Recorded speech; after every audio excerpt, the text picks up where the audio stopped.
أعوذ بالله من الشيطان اللعين الرجيم بسم الله الرحمن الرحيم اللهم صل على سيدنا ومولانا محمد النبي الأمي وعلى آله وصحبه وبارك وسلم إلى يوم الدين۔ پارہ نمبر 15 سورہ بنی اسرائیل۔ آج کا ہمارا سبق آیت نمبر 26 سے ہے۔ آئیے چلتے ہیں تلاوت کلام الرحمن کی طرف۔ وَآتِ ذَا الْقُرْبَى حَقَّهُ وَالْمِسْكِينَ وَابْنَ السَّبِيلِ وَلَا تُبَذِّرْ تَبْذِيرًا إِنَّ الْمُبَذِّرِينَ كَانُوا إِخْوَانَ الشَّيَاطِينِ وَكَانَ الشَّيْطَانُ لِرَبِّهِ كَفُورًا وَإِمَّا تُعْرِضَنَّ عَنْهُمُ ابْتِغَاءَ رَحْمَةٍ مِّن رَّبِّكَ تَرْجُوهَا فَقُل لَّهُمْ قَوْلًا مَّيْسُورًا وَلَا تَجْعَلْ يَدَكَ مَغْلُولَةً إِلَىٰ عُنُقِكَ وَلَا تَبْسُطْهَا كُلَّ الْبَسْطِ فَتَقْعُدَ مَلُومًا مَّحْسُورًا إِنَّ رَبَّكَ يَبْسُطُ الرِّزْقَ لِمَن يَشَاءُ وَيَقْدِرُ إِنَّهُ كَانَ بِعِبَادِهِ خَبِيرًا بَصِيرًا۔ آئیے چلتے ہیں حصۃ التجوید کی طرف۔ واو وا کی ادائیگی کے وقت ہونٹوں کو گول کیا جائے گا۔ آتی دل آتی آ کو کی ادائیگی کے وقت منہ کھلا کریں گے اور ناک میں سے آواز کی بجائے صرف جوف دہن یعنی منہ کے خالی حصے سے آواز نکالیں گے۔ الف کے اوپر کھڑی زبر ہے، اس کو الف المدیہ صغیرہ کہتے ہیں۔ ایک الف کے قیم مقام اس کو لمبا کریں گے۔ وآتی وآتی تا کے نیچے زیر ہے، تا کو باریک ادا کریں گے۔ ذل قربہ ذال کی ادائیگی کے وقت سیٹی کی آواز نہیں آنی چاہیے اور اس کو نرمی سے ادا کریں گے۔ قوف جب زبان کی جڑ اوپر والے حلق کے قوے کے ساتھ لگے تو اس وقت قوف ادا ہوتا ہے۔ را خود ساکن ہے مگر اس سے پہلے والے حرف کے اوپر پیش ہے، اس لیے را کو مفخم یعنی موٹا اور پر کر کے ادا کریں گے۔ ذل ذل قرب ذل قرب ذل قرب با کے اوپر الف المدیہ الصغیرہ ہے، ایک الف کے قیم مقام اس کو لمبا کیا جائے گا۔ حقہ حقہ ہا کو حلق سے ادا کریں گے۔ قوف زبان کی جڑ اوپر والے جو ہے حلق کے قوے کے ساتھ لگے گی اور ہا کو پھر اقصی حلق سے ادا کریں گے۔ حقہ حقہ والمسکین سین حرف صفیریہ ہے، آواز میں سیٹی کی آواز آئے گی۔ کاف کو باریک ادا کریں گے، یا ساکن ہے اور اس سے پہلے والے حرف کاف کے نیچے زیر ہے۔ یا مدہ ہوگا، اس کو ایک الف کے قیم مقام لمبا کریں گے۔ وب با ساکن ہے، قلقلہ واجب ہوگا۔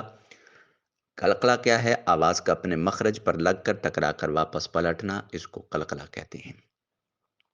وابن السبیل سین پھر حرف صفیریہ سیٹی کی آواز آئے گی۔ یا ساکن اور با کے نیچے زیر یا مدہ ہے، ایک الف کے قیم مقام اس کو لمبا کریں گے۔ بقیہ تجوید کے قوانین آپ خود اپلائی کریں گے، میں ترجمہ اور تفسیر کی سعادت حاصل کرتا ہوں۔ وآتی اور عطا کیجیے، ذل قربا اپنے قریبی رشتہ داروں کو، حقہ ان کا حق، والمسکین اور مسکین لوگوں کا، وابن السبیل اور مسافروں کا، ولا تبذر اور فضول خرچی نہ کیجیے، تبذیرا فضول خرچی کرنا، اور قرابت داروں کو ان کا حق ادا کرو اور محتاجوں اور مسافروں کو بھی دو اور اپنا مال فضول خرچی سے مت اڑاؤ۔ اس آیت کریمہ میں والدین کے بعد دیگر لوگوں کے حقوق بیان کیے جا رہے ہیں، چنانچہ سب سے پہلا حق رشتہ داروں کا ہے۔ انہیں ان کا حق دو، یعنی ان کے ساتھ صلہ رحمی کرو، ان سے محبت سے پیش آؤ، ان سے میل جول رکھو، ان کی خبرگیری کرتے رہو اور ضرورت کے مواقع پر ان کی مدد کرو اور ان کے ساتھ ہر جگہ حسن سلوک سے پیش آؤ۔ رشتہ داروں کا خرچ اٹھانے سے متعلق حکم شرعی یہ ہے کہ اگر رشتہ دار محارم میں سے ہوں اور محتاج ہو جائیں تو ان کا خرچ اٹھانا یہ بھی ان کا حق ہے اور صاحب استعداد رشتہ دار پر لازم اور واجب ہے۔ یاد رہے، رشتہ داروں سے حسن سلوک کا قرآن مجید میں بکثرت حکم دیا گیا ہے۔ چنانچہ کم از کم 8 مقامات پر اللہ رب العزت نے رشتہ داروں سے حسن سلوک کا حکم فرمایا۔ اس سے معلوم ہوا کہ رشتہ داروں کے ساتھ حسن سلوک کرنے کی اسلام میں بڑی اہمیت ہے۔ یہاں رشتہ داروں کے بعد مسکینوں اور مسافروں کا حق دینے کا فرمایا گیا کہ ان کا حق ادا کرو۔ پھر فرمایا وَلَا تُبَذِّرْ تَبْذِيرًا، اور فضول خرچی نہ کرو، یعنی اپنا مال ناجائز کام میں خرچ نہ کرو۔ حضرت عبداللہ بن مسعود رضی اللہ تعالی عنہ سے تبذیر کے متعلق پوچھا گیا۔ آپ نے ارشاد فرمایا جہاں مال خرچ کرنے کا حق ہے اس کی بجائے کہیں اور خرچ کرنا تبذیر کہلاتا ہے۔ لہٰذا اگر کوئی شخص اپنا پورا مال حق یعنی اس کے مصرف میں خرچ کرتے تو وہ فضول خرچی کرنے والا نہیں ہے، اور اگر کوئی ایک درہم بھی باطل یعنی ناجائز کام میں خرچ کر دے تو وہ فضول خرچی کے حکم میں آئے گا۔ اسراف یا تبذیر بلا شبہ ممنوع اور ناجائز ہے۔ علماء کرام نے اس کی مختلف تعریفات بیان کی ہیں۔ میں ان تعریفات میں سے جو اس وقت میرے ذہن میں ہیں آپ کو 11 تعریفوں سے اخذ ہونے والے جو پوائنٹس ہیں وہ عرض کیے دیتا ہوں۔ نمبر 1، غیر حق میں صرف کرنا، یعنی جہاں حق نہیں ہے اس میں خرچ کرنا۔ نمبر 2، اللہ رب العزت کے حکم کی حد سے بڑھ جانا۔ نمبر 3، ایسی بات میں خرچ کرنا جو شریعت مطہرہ یا مروت کے خلاف ہو۔ پہلی بات حرام اور دوسری مکروہ تنزیہ ہے۔ نمبر 4، اطاعت الہی کے غیر میں صرف کرنا۔ نمبر 5، شرعی حاجت سے زیادہ استعمال کرنا۔ نمبر 6، غیر طاعت میں بلا حاجت خرچ کرنا۔ نمبر 7، دینے میں حق کی حد سے کمی یا زیادتی کرنا۔ نمبر 8، ذلیل قرض میں کثیر مال خرچ کر دینا۔ نمبر 9، حرام میں سے کچھ یا حلال کو اعتدال سے زیادہ کھانا۔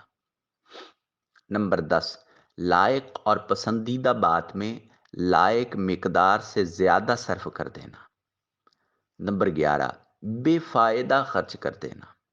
یہ مختلف علماء کرام نے جو تعریفیں بیان کی تھیں ان تعریفوں میں سے جو چھوٹا سا پوائنٹ نکل سکتا تھا وہ آپ سے شیئر کیا ہے۔ ان مواقع پر خرچ کرنا یہ تبذیر کے حکم میں آئے گا اور تبذیر جائز نہیں ہے۔ اب ہم سوچ رہے ہوں گے کہ جو شخص فضول خرچی کرتا ہے پھر اس کے لیے حکم کیا ہے؟ تو قرآن مجید فرقان حمید نے اگلی آیت میں اس حقیقت سے نقاب کشائی کی ہے۔ آئیے چل کر دیکھتے ہیں۔ ارشاد فرمایا ان المبذرین، بے شک فضول خرچی کرنے والے، کانو وہ ہیں، اخوان الشیاطین وہ شیطان کے بھائی ہیں، وقان الشیطان اور شیطان ہے، لربہ اپنے رب کا، کفورا بڑا ہی ناشکرا۔ بے شک فضول خرچی کرنے والے شیطان کے بھائی ہیں اور شیطان اپنے رب کا بڑا ہی ناشکرا ہے۔ اس سے پہلی آیت میں ارشاد فرمایا کہ فضول خرچی نہ کرو، جبکہ اس آیت میں فرمایا بے شک فضول خرچی کرنے والے شیاطین کے بھائی ہیں، کیونکہ یہ ان کے راستے پر چلتے ہیں، اور چونکہ شیطان اپنے رب کا بڑا ناشکرا ہے لہٰذا اس کا راستہ اختیار نہیں کرنا چاہیے، اور جو اس کا راستہ اختیار کرے گا تو پھر جو مسافر جس راستے کا پر سفر کرتا ہے اس کی منزل اسی طرح کی ہوتی ہے، تو پھر جو منزل شیطان کی ہوگی اس کے راستے پر چلنے والوں کی منازل بھی وہی ہوں گی۔ پھر ارشاد فرمایا وہ اما، اور اگر تم تعرضن تو منہ پھیرو گے، انہم ان سے، ابتغاء تلاش کرنے، رحمت من ربک اپنے پروردگار سے، ترجوہا توقع رکھتے ہو، فقل پس فرما دیجیے، لہم ان کے لیے، قولا میسورا نرمی کی بات۔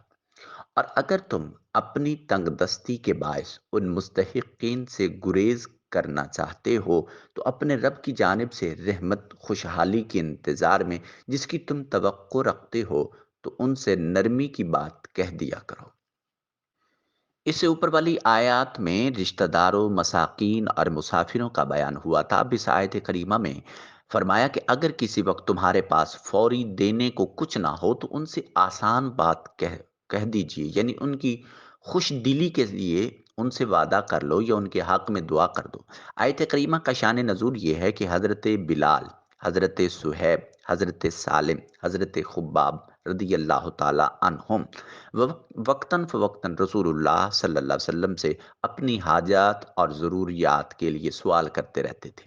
اگر کسی وقت حضور پر نور شافع یوم النشور صلی اللہ علیہ وسلم کے پاس ظاہری طور پر دینے کے لیے کچھ نہ ہوتا تو آپ حیاءً ان سے اعراض کرتے اور اس انتظار میں خاموش ہو جاتے کہ اللہ تعالیٰ کچھ بھیجے تو انہیں عطا فرمایا جائے۔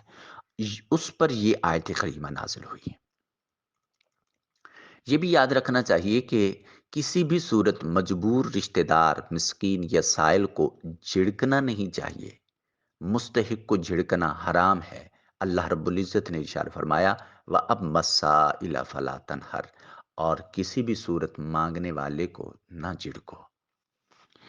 یہ ذہن نشین رکھیے، عموماً جو پیشہ ور مانگنے والے ہیں وہ نہ دینے پر اکثر اوقات زبان سے بد دعا نکال دیتے ہیں یا برا بھلا کہہ دیتے ہیں یا جاتے ہوئے کوئی ایسا جملہ کس دیتے ہیں جس پر اکثر اوقات مزاج میں کچھ جو ہے گرمی سی آ جاتی ہے۔ باہر صورت اپنے نفس کو قابو میں رکھنا ہے، ان کو دینا ہے یا نہیں دینا اس بات کی میں آگے چل کر وضاحت عرض کرتا ہوں، مگر جھڑکنا نہیں ہے، زبان سے جملہ نہیں نکالنا، یہ تکبر کے زمرے میں آئے گا اور سرزنش کے زمرے میں آ جائے گا۔ پھر چونکہ اس کے لیے نص قرآنی ہے کہ وَأَمَّا السَّائِلَ فَلَا تَنْهَرْ، پھر جس معاملے میں بھی ہو اس کو جھڑکیں گے، اونچا بولیں گے تو پھر اس آیت کے زمرے میں آ جائیں گے۔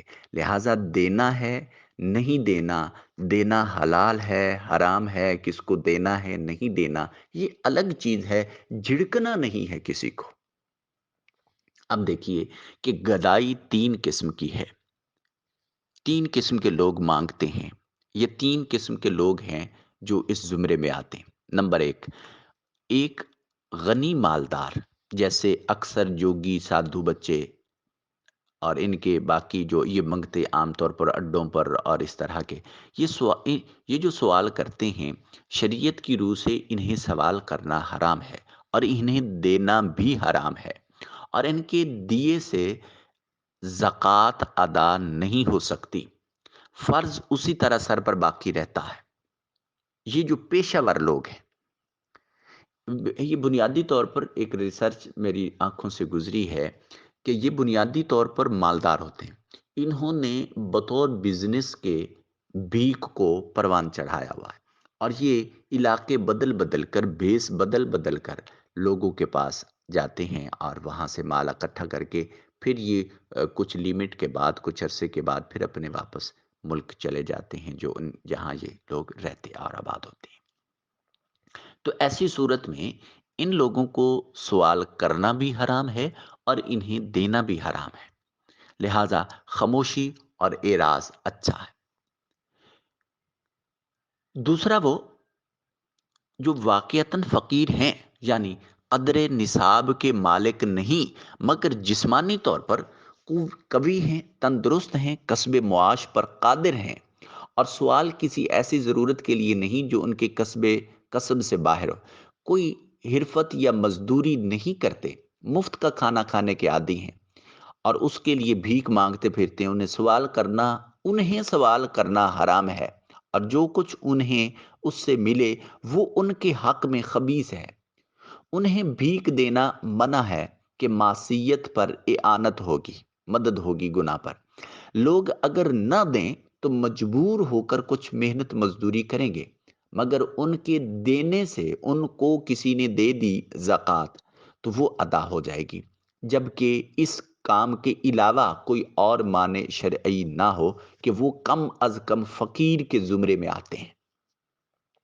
اب تیسری بات، وہ عاجز و ناتواں کہ جو نہ مال رکھتے ہیں، نہ کسب معاش پر قدرت رکھتے ہیں، یا جتنے کی حاجت ہے اتنا کمانے پر بھی قادر نہیں ہیں، انہیں بقدر حاجت سوال حلال ہے، یعنی وہ اتنا سوال کر سکتے ہیں جتنی ان کو ضرورت ہے، یہ ان کے لیے حلال ہے، اور اس سے جو کچھ ملے وہ ان کے لیے طیب ہے اور طاہر ہے، پاکیزہ ہے، اور یہ عمدہ مصارف زکوٰۃ میں سے ہیں۔ انہیں دینا باعث اجر عظیم ہے، اور یہی ہیں کہ ان کو تو کسی بھی صورت میں جھڑکنا منع ہے، ان کی دل آزاری نہ ہو، دل شکنی نہ ہو۔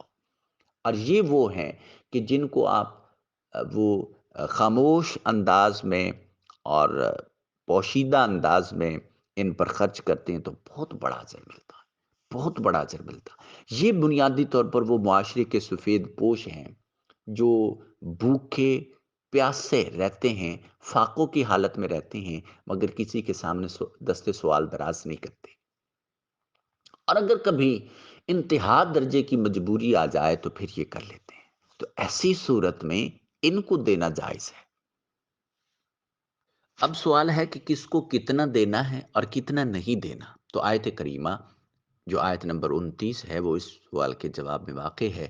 ارشاد فرمایا وَلَا تَجْعَلْ، اور نہ بنائیں یدک اپنے ہاتھ مغلولہ بندے ہوئے الا عنقک اپنی گردنوں کے ساتھ، ولا تبسطھا، اور نہ اتنا کھلا کیجیے، کل البسط، کہ سب کچھ کھول دیں، فتقعد، یہاں تک کہ بیٹھ جاؤ، ملومن، خود ملامت زدہ، محسورا، ہاتھ تھکا ہارا، اور نہ اپنا ہاتھ اپنی گردن سے باندھا ہوا رکھو کہ کسی کو کچھ نہ دو، اور نہ ہی اسے سارے کا سارا کھول دو کہ سب کچھ ہی دے ڈالو کہ پھر تمہیں خود ملامت زدہ اور تھکا ہارا بن کر بیٹھنا پڑے۔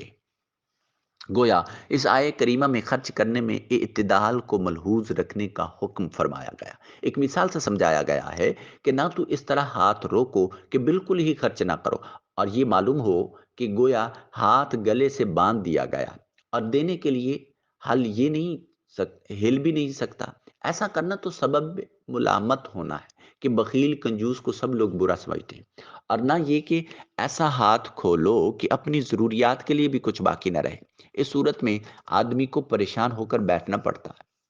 آیت کریمہ کے شان نزول کے بارے میں یہ روایت کہ ایک مسلمان عورت کے سامنے ایک یہودیہ نے حضرت موسیٰ علیہ السلام کی سخاوت کو بیان کیا، اور اس میں اس حد تک مبالغہ کیا کہ سرور کائنات صلی اللہ علیہ وسلم پر ترجیح دیتی، اور کہا حضرت موسیٰ علیہ السلام کی سخاوت اس انتہا پر پہنچی ہوئی تھی کہ اپنی ضروریات کے علاوہ جو کچھ بھی ان کے پاس ہوتا سائل کو دے دینے سے دریغ نہ فرماتے۔ یہ بات مسلمان خاتون کو ناگوار گزری، اور انہوں نے کہا کہ انبیاء کرام علیہ السلام سب فضل و کمالات والے ہیں، حضرت موسیٰ علیہ السلام کے جو جود و نوال میں کچھ شبہ نہیں ہے، لیکن ہمارے آقا صلی اللہ علیہ وسلم کا مرتبہ سب سے اعلیٰ اور افضل ہے۔